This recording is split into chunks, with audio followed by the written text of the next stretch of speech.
एक महिला थी जिसको एक हाथ में लकवा हो गया। सारी टेस्ट की गई, कहीं पर कुछ भी नहीं, ऐसा कोई कारण ही नहीं है कि ये लकवा कोई शरीर की बीमारी से है। उसको साइकेट्रिस्ट के पास भेजा। साइकेट्रिस्ट ने उस पर हिप्नोसिस किया, सम्मोहन, और अंदर से पता चला कि उसके अंदर एक भाव है।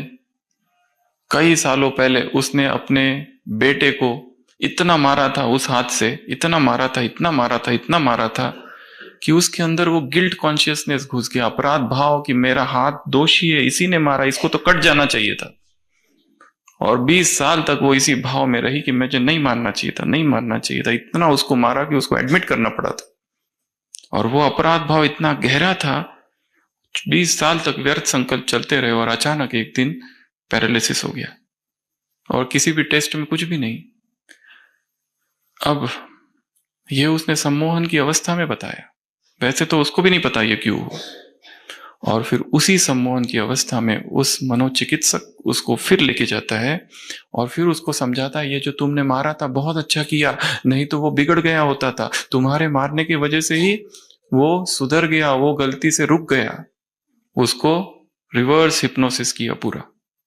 और तब उसने भी धीरे धीरे सम्मोहन की उस अवस्था में, वो बेड पर, वो जो हिप्नोसिस टेबल पर लेटे लेटे, उसने धीरे धीरे ये स्वीकार किया कि हाँ, अच्छा किया था, इसलिए तो वो इतना अच्छा इंसान बना।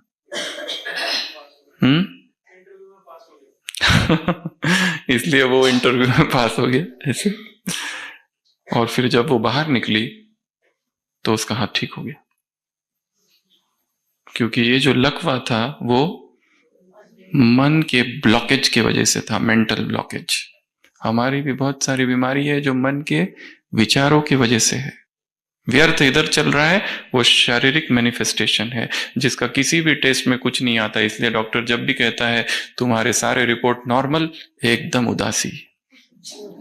हम इतने बीमार और रिपोर्ट में कुछ भी नहीं, ये डॉक्टर खराब है, हम दूसरे के पास जाएंगे, कोई नया वाला, अच्छा वाला, कोई तगड़ी सी बात बता दे और तगड़ी सी दवाइयां दे दे, तब एकदम अंदर से खुशी होती है।